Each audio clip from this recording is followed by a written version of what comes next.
Welcome into another video in my series where I'm going through and testing all the weapons inside of Modern Warfare 3 to see how valuable these weapons are for us to be using inside of our Zombies game mode. This is going to include the aftermarket parts, the aftermarket conversion kits, as well as the MW2 weapons. So if you're new around here and you like everything Call of Duty Zombies, make sure you are subscribed with those bell notifications turned on so you're not going to miss out any future uploads from myself. As well, down below in the description you will find the link for my streams where I stream on Mondays and Thursdays, 6 p.m. Pacific, 9 p.m. Eastern Standard Time. I stream a ton of custom zombie maps and other zombie related games and generally just have a ton of fun over there and would love to see you guys come and hang out. Now in today's video is back to something I truly enjoy doing and something that you all have set the bar incredibly high for, and that is doing a viewer suggestion. Now today's viewer suggestion comes with a special caveat as well, as this one was brought to me in the Zhordecommunity Discord, so if you're looking to join that, the link is down in the description. It is small, but we are growing a community full of players who are willing to help each other out. So it's truly awesome to be a part of this community. Now in today's video, we have to give a shout out to one of my supporters' daughters, as it is her birthday. I am not sure if it's today or yesterday is her birthday, but happy birthday to Al Badra from one of my supporters. A big shout out to you. Thank you so much. So today's video, we're going to be taking a look at the Superi-46 with a very specific build given to me inside of the Zhordecommunity Discord. So today we'll be taking a look at this SMG, taking it through all three tiers, taking on bounty contracts all the way through. So hopefully by the end of today's video, you have a really good feel for how the Superi-46 performs inside of Modern Warfare 3 Zombies, and whether or not by the end of the video, it's going to be a viable option for you to be using inside of your Modern Warfare 3 Zombies games. So without further ado, let's get to the Superi-46 review video today.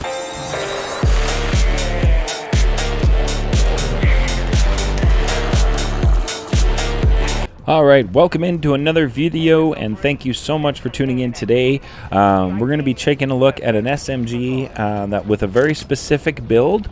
So stick through the video. We've got the build in the video so you don't have to worry about that.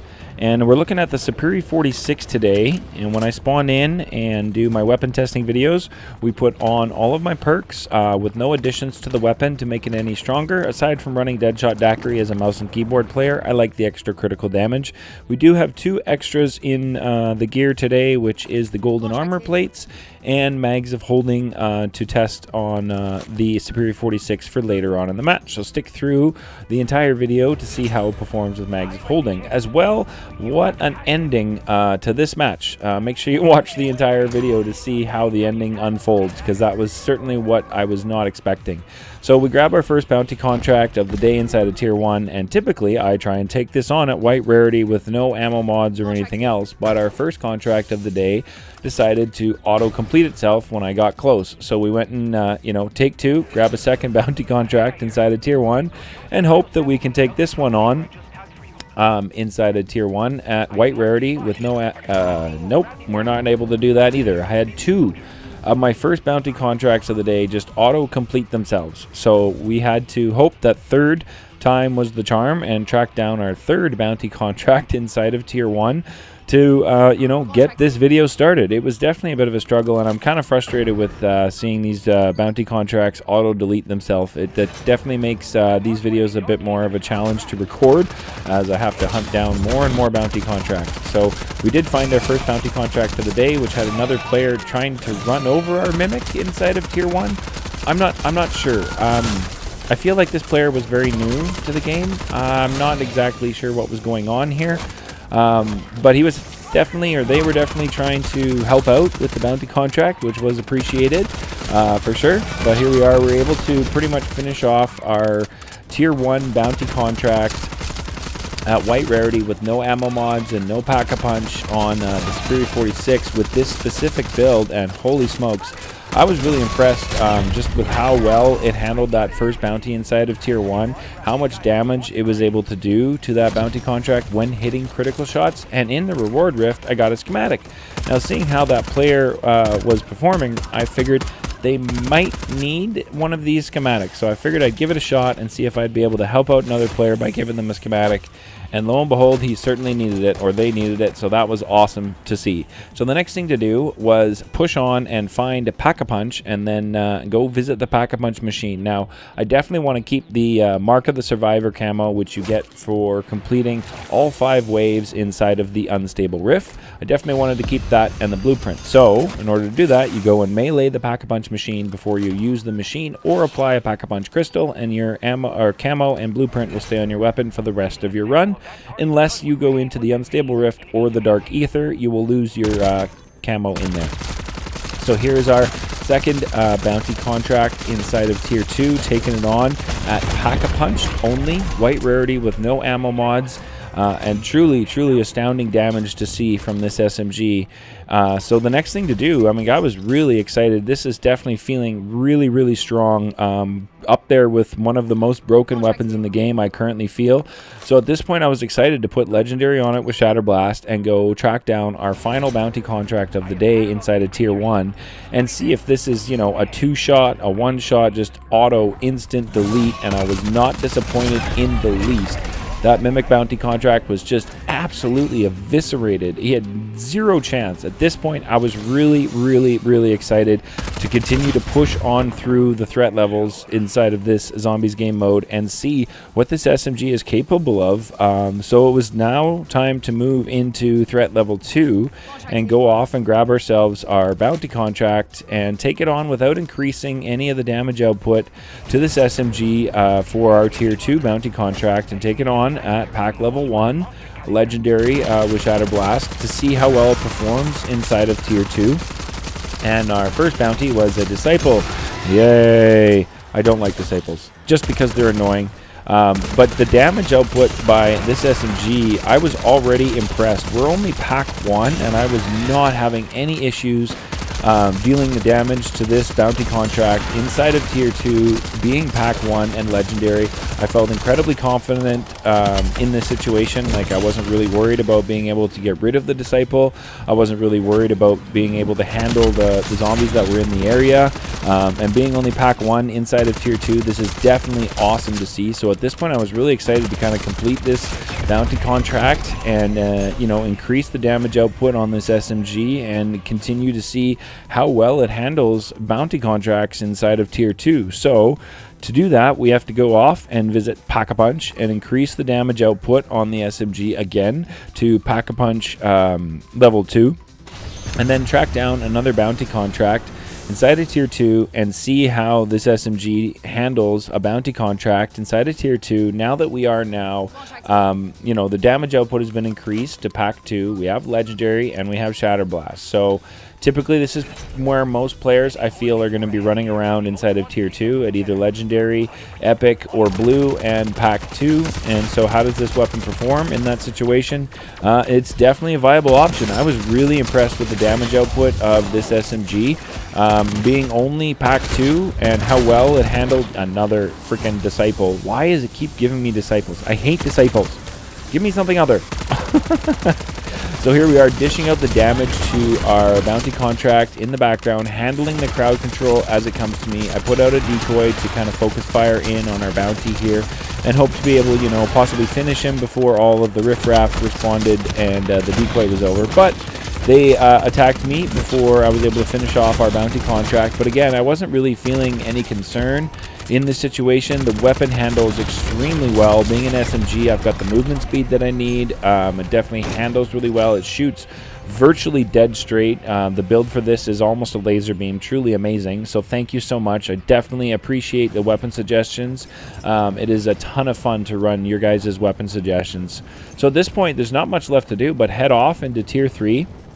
Go and visit the Wonder Fizz machine, put on the last of the perks that I need, and then venture into Tier 3 and see how this SMG performs inside of Tier 3. Now, before I went and put on the PAP 3 crystal I bring in with me every single match, I wanted to see how this weapon will perform inside of Tier 3 at Pack 2 Legendary. Now, usually when I run in, I like to see if this ritual is here so that I can replenish the Legendary tool and PAP 3 crystal I bring in. And with you know, under 20 minutes to go in this match, by the time I made it into tier 3, partially because of all of the tier 1 bounty contracts auto completing, I was happy to go ahead and finish off this ritual and, you know, pocket the loot and exfil with it, as my stash was definitely running a little low, as I've been having disconnects and issues. I've tried to complete that unstable rift so many times. I have crashed in the unstable rift. I have crashed trying to get into the unstable rift in the standard map, so it's just been a bit of a struggle and really taken a hit on my stash. So when I saw this, I was, you know, really excited to be able to replenish some of the stuff that I'd lost in my stash. Plus, it's an awesome opportunity for you all to see just how well this weapon handles tier 3 crowd control at only Pack-a-Punch level 2 at legendary inside of tier 3. So it's definitely a viable option for sure. I can definitely see the damage output on the zombies. I'm not stressing or having any issues at all completing this ritual right here and only being Pack-a-Punch level 2. So I was really impressed. It's been a while since I've seen a weapon perform this well at this Pack-a-Punch level inside of tier 3. So that's definitely awesome to see, and I feel like this is going to be kind of the go-to weapon for the next little bit until they make some changes, as this weapon is incredibly strong. As you can see, completing this ritual, I'm just having no issues at all handling the zombies coming at me, whether they're armored, standard zombies, sprinters. It really doesn't matter. This weapon is able to just melt everything in front of it, which is awesome. So we got our 2k cash, the legendary tool, and the PAP3 crystal out of that ritual, which was awesome. And then I was on my way to go visit the ammo depot and noticed that our second ritual here was available to be had. So I took full advantage of that, knowing that, like I said, there's now less than 15 minutes to go in the match, and this ritual had not been claimed, so I did not feel bad taking 2 of them. And as I had earlier stated in the video, my stash supplies were very low. It was also an opportunity, again, to show you just like how incredibly viable this weapon is inside of tier 3, only being pack 2. I was out of ammo, and I was about to go up to the ammo cache, and then I figured, you know what, we'll thermite a dog and see if it'll drop me some ammo, and it did. So that was awesome. That was enough for me to get up here and start the ritual. Now, this one completed very quickly. I wasn't exactly sure why this one completed so fast, but this did not take very long at all to complete our second ritual. And at this point, I was feeling super good. Truly awesome run. We've got 2 legendary tools, 2 PAP3 crystals to be able to take out of the match with us today. So that was awesome to see. I was really excited about this, and we were able to complete both of these rituals without using our PAP3 crystal, running it at PAP2 legendary. So that was truly awesome. So the next thing I wanted to do was to go and grab the ammo cache that was up here and refill my decoys and the ammo. And I noticed that the third ritual was still here and available to be had, but I figured I'd already grabbed 2, so I would leave that one. And if it was here when I was trying to leave, I would go and grab it at that point and, you know, make sure I gave everybody an opportunity to go ahead and grab one of them. So now it was time to show you guys some crowd control with this SMG at Pack 2 Legendary inside of Tier 3. While I was showing you guys crowd control, we had player notification going down that they were pleading for help. So I knew what I was going to do as soon as I finished taking the time to show you guys crowd control. So I wanted to show you with an ADS. Now we're going to show you it with tac stance, and you can see how well it performs. Handling the crowds inside of Tier 3, definitely not much of an issue. And we are Pack 2, so you can see the carnage and the damage control inside of Tier 3 with this SMG is definitely a viable option. And we're not even Pack-a-Punch level 3, and it's already performing at a Pack 3 level for damage output. I was really impressed with this at this point. So we finished off our crowd control over here. You can see the damage. We got rid of all of those zombies. Awesome to see. So it's time to throw on our PAP3 crystal that we brought in and make a beeline for our players that were down inside of Tier 3 so we can get them back up and into the action, as pleading for help inside of Tier 3 is never a good feeling. You know, when you get up, if someone comes to get you, that you're going to have no perks. It's going to be a bit of a struggle to, you know, get away from the zombies and such. So I just wanted to make sure I got both of them up, which I did, and they were good to go and started running off. So awesome to see. And now it's time to go off and grab ourselves a bounty contract inside of Tier 3 and see how well this SMG performs against a bounty contract. Now that we are Pack-a-Punch level 3 with Legendary and Shatterblast, and I got absolutely wrecked trying to run through that pathway there through the fence. Just completely swarmed. took it down. No big deal. Get up, brush it off. I'd picked up some self-revives earlier in the run, so not a big deal at all. Try not to let that stuff bother you if it happens inside of Modern Warfare 3 Zombies. It's definitely something that we all have experienced, taking it down that we didn't want. So don't let it bother you. Don't let it ruin your run. Get up, brush yourself off, and just continue on your way. So here we are grabbing off our bounty contract and refilling up the ammo before we engage with yet another Disciple bounty contract inside of this match. I don't know how many Disciples that is today for bounty contracts, but I certainly feel like there was a lot of them in today's bounty contracts. And, you know, it is definitely a struggle to handle Disciples with the crowd control inside of Tier 3. I feel like when the Disciple beefs up the zombies inside of Tier 3, it definitely can be, you know, an extra struggle. So, you know, a couple tips for handling Disciple bounty contracts inside of Tier 3 for me. Personally, I like to make sure I have decoys when I go to engage so that I can move the crowd control and the herd, you know, away from my bounty contract, the Disciple, so I can focus fire in the Disciple to help, you know, eliminate my bounty contracts a lot faster. So that's definitely one of the tips that I do. I also try and remove the riffraff as much as possible when dealing with Disciples before I try and focus in fire on the Disciple. And I sped up the footage here because it just took an incredible amount of time to crack this Disciple's hand, take down his critical health, re-crack the hand, retake down the critical health. This just took an incredible amount of time and ammo as I actually ran out of bullets and had to go get some more ammo. But definitely not much of a struggle. Like, I wasn't having an issue. Crowd control, if zombies showed up, I feel fully confident in my ability with this SMG to be able to handle those situations.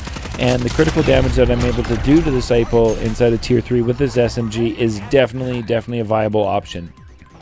Now here I was off to try and grab another bounty inside of Tier 3, but lo and behold, we had another plea for help from 2 players that were down inside of Tier 3.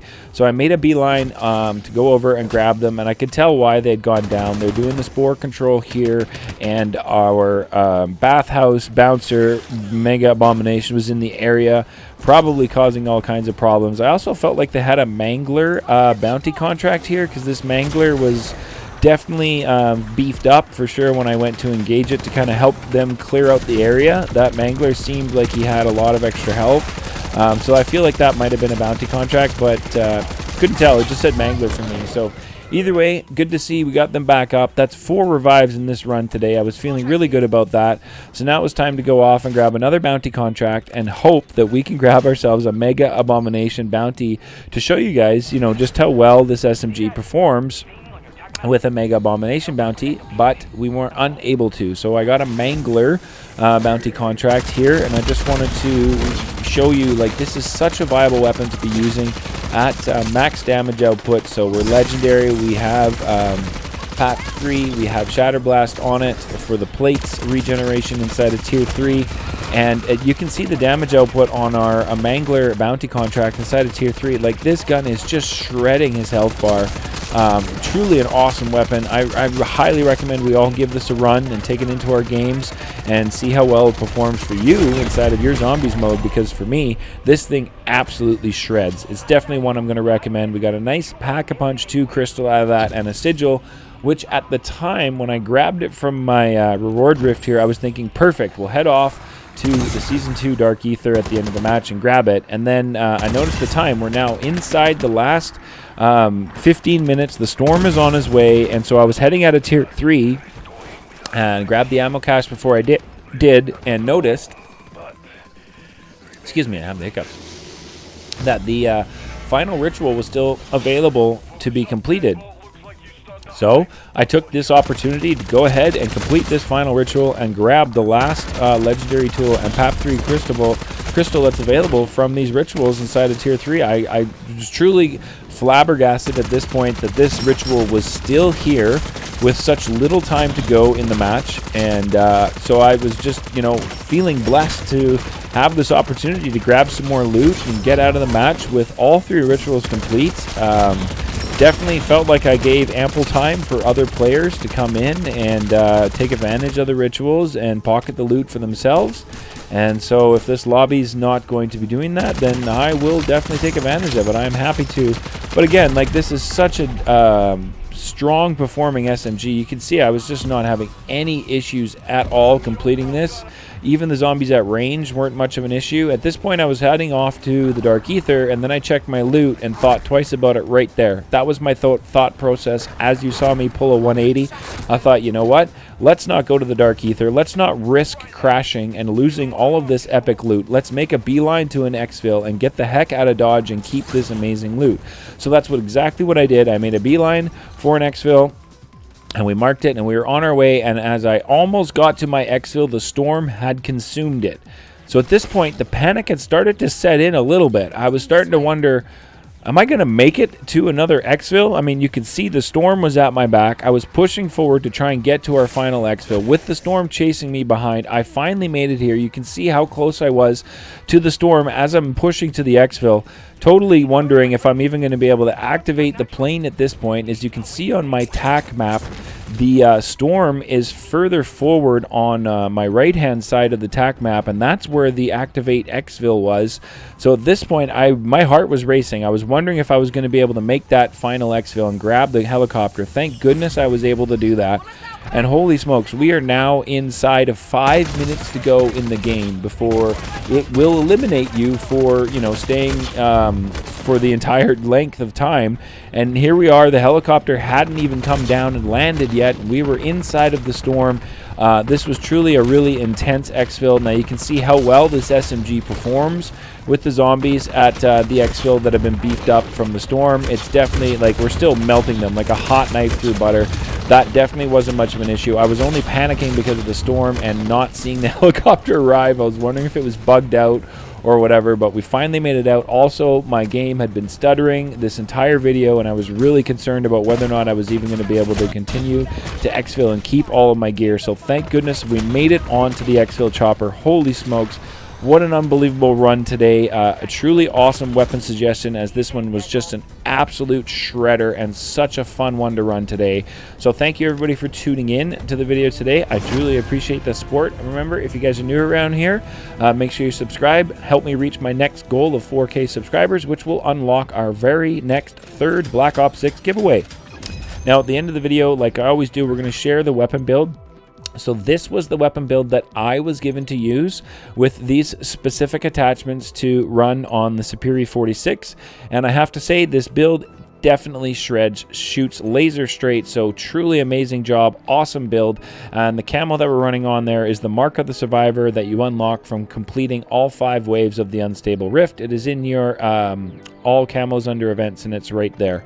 And then the blueprint that I was running on the Superi-46, you can see right here. We'll show you guys that. So if you're wondering, you can check it out. But other than that, a big thank you to everybody for tuning in, and we'll catch you guys in the next one.